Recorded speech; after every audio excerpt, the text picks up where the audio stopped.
I really wish I could come up with a less corny and a less cliche way of talking about manifestation and like vibrations and law of attraction and all that stuff, because it's so real. But I think because it's so oversaturated, especially if you're on TikTok, on any social medias, you'll see that people talk about that all the time, and like your average person. And honestly, like some people love this whole witchy woo-woo stuff, but a lot of people, I feel like, stray away from it because they don't understand it. Maybe that's the whole point, you know? It's like you have to be willing to sound a little crazy and a little woo-woo in order to actually reap the benefits. For example, I reread The Secret, actually listened to the audiobook, and I watched the movie of The Secret again. And like, first of all, it's so corny. Like, it is classic, like early 2000s, like filming and editing. It's so funny. If you haven't seen The Secret, please go watch it. Like, you're gonna laugh. Like, I was just laughing because I was doing shrooms that day, but it was just so funny. If any of you have seen like the video of me when I was leaving Dallas and moving to Austin, I was doing yoga 2, if not more times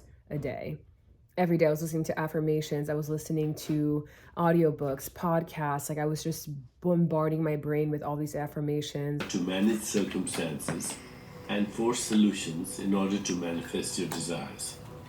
I was just like bombarding myself with so much positivity and love. And once I left Dallas and moved to Austin, I quit my job, moved to a brand new city, had to make new friends, like had to adjust. Working at a restaurant, like my life has just completely turned upside down. I moved to Austin, and then all of a sudden I decided to like make a brand new TikTok just because I was like, you know what, now it's time that I want to share with the rest of the world, like the languages that I know and places that I've lived, make commentary on stuff, like use my humor on social media. And sure enough, 4 months after making that decision, I went from like 100 followers, which, by the way, I like completely nixed my old TikTok where I was making some content too. I think I had like 300 followers, and I was like, this is not working out for me. Completely nixed it, made a brand new one.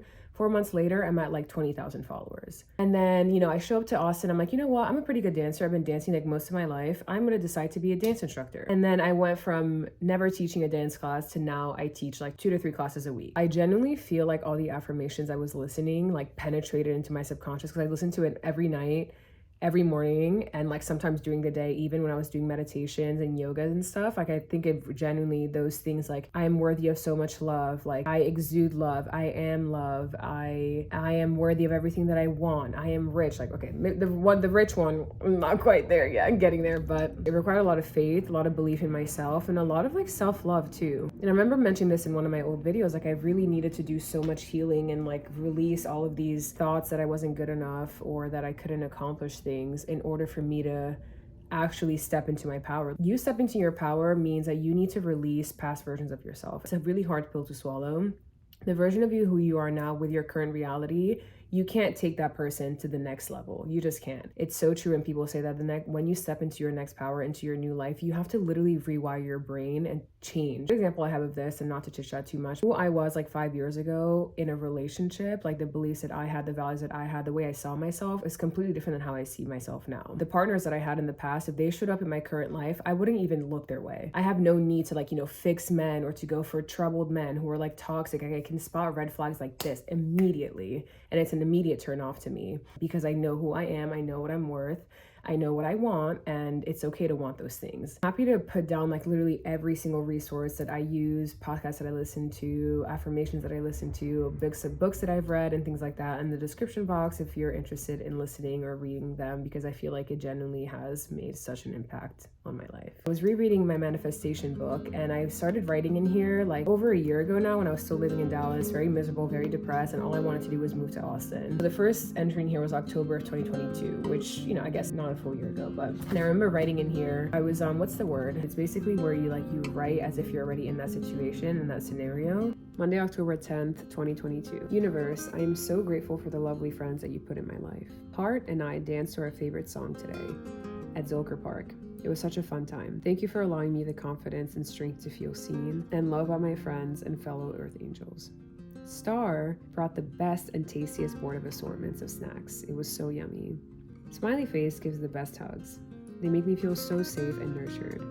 Thank you for sending them to me. We laughed so much that our bellies started to hurt. I am happy when they tell me they are grateful to have me in their lives. The band was a funky band. We took so many pictures and videos that I will cherish for the rest of my life. Thank you for sending me home. My third chakra was always blocked. I feel like in the past, like I'd be really scared to speak up in class. I'd be really scared to speak up in groups. I just wasn't always given the opportunity to express myself. And Now I'm around healthy people who like give me the opportunity to take up space, and they're like, well, we want to hear what you have to say because you listen to us, so why wouldn't we listen to you? November 6th, Austin will be a place for my creativity to unleash. I am thrilled to meet photographer friends to do awesome shoots with. Bikini shoots, mushroom shoots, picnic, core shoots, followed by thick blunt, ride on the electric scooters, and so much love. Because I will be speaking different languages online. I will meet so many new creators. I'm over the moon with how much love is surrounding me here in Austin. People smile at me on their paddleboard and I smile at them. My friends and I are just at utter bliss on our paddleboards in the evening of a warm summer day. The sun sets on Lady Bird Lake. We're just all so grateful. My friends are so loving and supportive of me.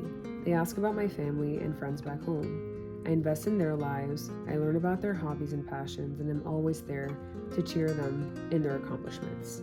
We cherish these little moments we have together and express our love and gratitude for each other. Life is so good, universe. I hope everyone gets to experience this love. This was either November or December. Universe, thank you for pushing me to believe in myself. Thank you for putting inspirational people into my life to push me to be a better human. Filming and editing my videos brought me a sense of peace and love that I sometimes lack. I feel less alone when I post videos and build a community of people. It brings me joy when my viewers speak to each other in my comments. It brings a sense of purpose and like I did something good today. I finally found a space where I love to edit. I don't always enjoy editing from my home, so I'm glad I found spaces where my mental health can thrive. Editing videos at Barton Springs brings a level of creativity and love that I don't experience in many other places. I love it there. Editing along the river brings me so much joy as well. I'm thankful. I just feel so loved and so like nurtured, and I really do feel like something is always watching out for me. She's a good life.